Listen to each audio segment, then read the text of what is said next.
Today, I want to actually talk about something that may be of interest to a lot of people, and it is what we call personality disorders. It's a mental disorder about the way a person thinks and feels and also reacts to the world. And the reason why it's a disorder is because it causes distress and problems in the functioning of that individual. So personality disorders affect any type of relationship, work relationships, romantic relationships, parenting relationships, any kind of relationship, even in the community. The person with the personality disorder, the way they perceive the world, their reality is usually off the normal reality. Some of these personality disorders have something to do with our ego, that we refuse to allow ourselves to see that other people's needs are important. So cluster A, this is where you find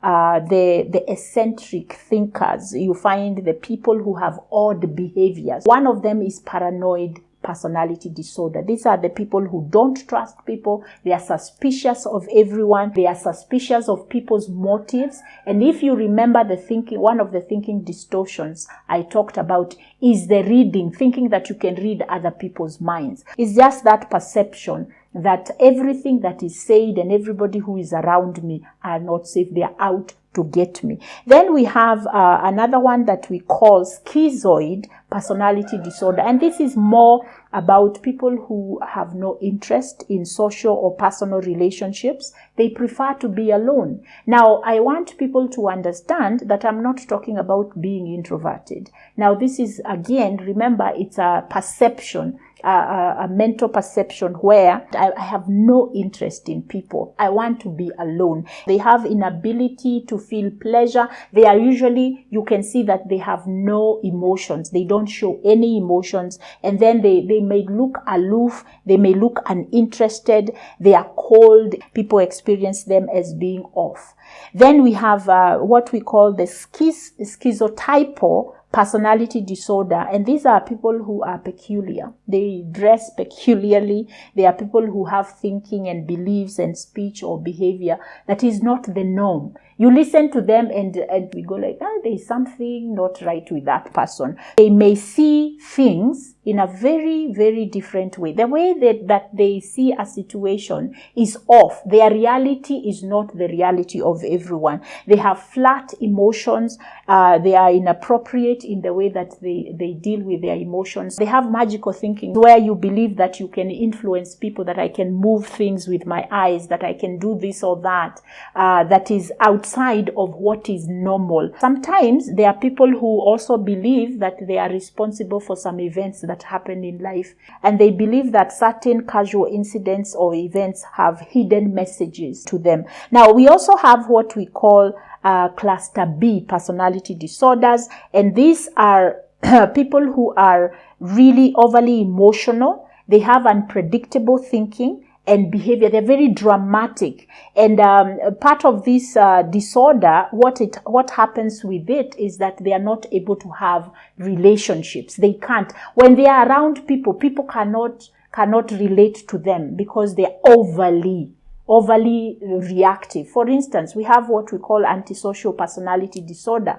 These are people who have recurring problems with the law. Yani they cannot follow what is required to have a peaceful environment. They persistently do things to violate other people's rights, like stealing, lying, beating up people, drinking and being disorderly. All these are things that happen constantly with them. They are always violating the law. If you have one of those in your house, it's almost like you can never have peace within their house. They are what we might call contrary. They are not going to go with what is normal and what is expected. They don't like that. They have a lot of impulsivity. They go with whatever they think. They don't think about how it is going to affect others. Then we have what we call the borderline personality disorder. And this is the manipulative person who guilt trips you and uses their emotions to really make your life miserable. So these persons are very fragile when it comes to their self-image. These are the people, the women who ask their husbands, how does my dress look? And if the husband says it's good, they are told, the person turns it around to something else. Or if she says, does this make me look fat? Then if the husband says yes, it's a problem. If he says no, you are lying. Those are people who are very unstable. Their self-image is all over the place. You need to be careful about that. The other thing about borderline personality disorder is that they are very impulsive. They don't think about the consequences of their behavior. And so what you will see, they engage in very risky behavior, like having unsafe sex, gambling, binge eating, or just using money badly. If they use their credit cards, they will steal somebody's something and go use it just because they want to feed that need to feel good and to feel instant gratification. They have very intense and unstable relationships. So you find that they are constantly insecure. They are constantly needy. They need attention. But the way that they seek for this attention is usually negative. And so it really causes people to feel mentally and emotionally exhausted. Other things that they do, they have frequent anger outbursts. If something small happens, they really they will go out there, have anger outbursts, and then they will blame other people for their anger outbursts. And then the borderline personality disorder also is characterized with a lot of feelings of hopelessness and unworthiness and emptiness. So you might find this person who is borderline attempting suicide a lot of times, or even saying they are going to do that, and so they can be it can be very difficult to be with a person like that. People who use self-injury and self-harm to manage their emotions, those people can also fall in the borderline personality disorder cluster. Then we have the histrionic personality disorder. They love to be the center of what is going on. And so they may not even be part of the group, but then because they are there, and they will come in and they will be gregarious, they will come and say things just to get attention. Whatever it is, they are excessively emotional, they are dramatic, and these are the people who are sexually provocative just to get attention, because they find that this attention feeds their sense of worth. It feeds their ego. They have to be part of whatever is flying. They really have a hard time having meaningful relationships because they tend to burn a lot of people. And so people can't even trust them. You can't even tell them your secret, because if they are in a situation where they need attention and they think that your secret will give them attention, they will tell it. If it's a juicy story, they embarrass you, and you can imagine from that day on, you don't want anything to do with them. Now, the one that everybody talks about is narcissistic personality disorder. And because this has been sometimes used in the wrong way, I'm going to actually read the symptoms of narcissistic personality disorder for us. Number one, belief that you are special and more important than others. That is number one. Self-importance. And then fantasies about power, success, and attractiveness.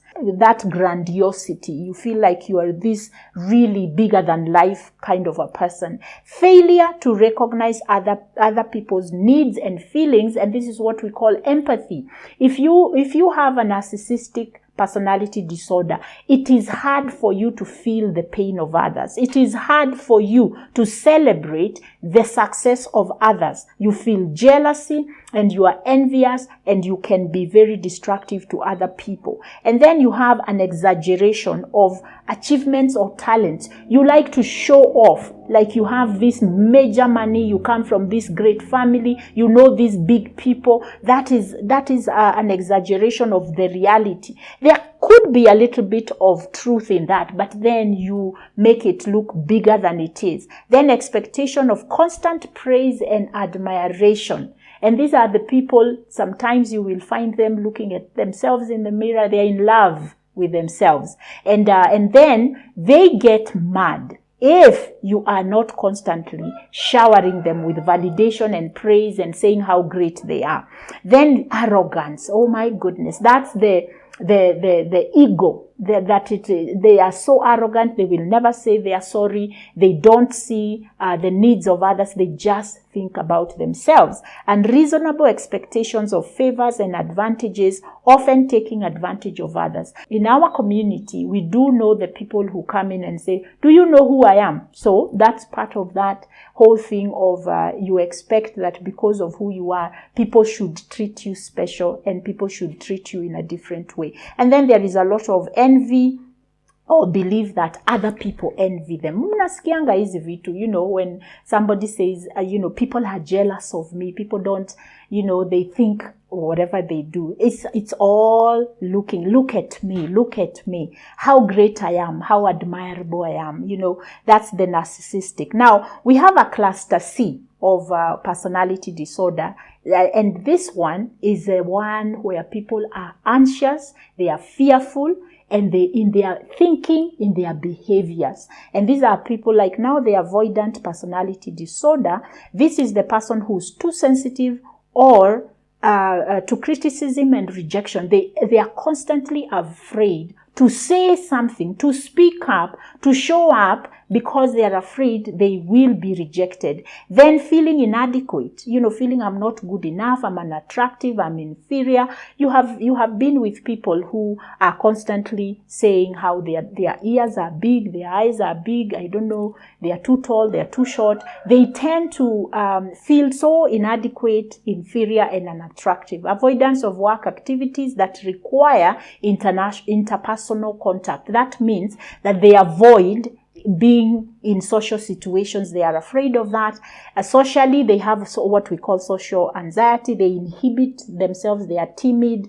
They like to isolate. They avoid new activities. They are extremely avoidant of strangers. Now, I want to say here, children, you can see your child, when there are people who come home, they hide. They get so agitated if people are going to come home. Now, I'm not saying that child has an avoidant personality, but those are some of the signs that we can be able to see very early, and we can train the kids to feel safe in social situations. Then I want to also talk about dependent personality disorder, excessive dependence on others, feeling the need to be taken care of, submissive, clingy behavior towards others, fear of having to provide self-care or to fend for yourself if left alone. You do not feel independent. That's why you are dependent. And these are people who are lacking of self-confidence. They require excessive advice. I hear people who tell me,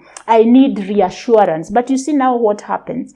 This dependent personality person, they have decided what they want to do, but then they need reassurance from other people. So they ask this one and that one and the other one, and then they don't do what they needed to do.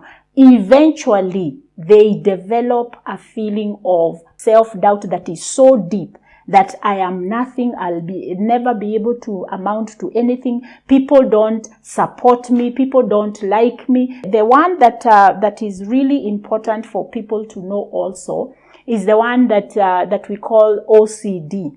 OCD, obsessive compulsive disorder.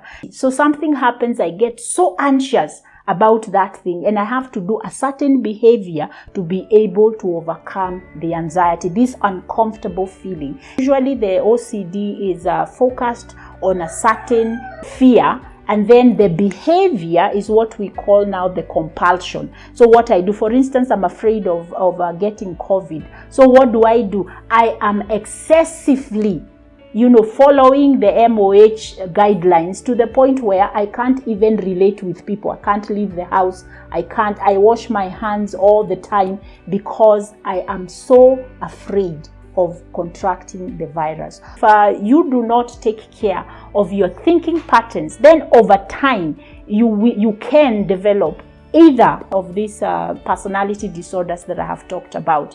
And like I have said, I promise that in one of my segments, I will come back and we can talk much more deeper about that. Now, if you can recognize any of the things that I have spoken about, and you think that you have a challenge in any of them, please give me a call so that we can be able to look at it and help you to identify whether you really have a personality disorder, because you can be helped. And so until I see you next time, subscribe, call me, go to my website, get more information, tell your friends, and I shall see you the next time.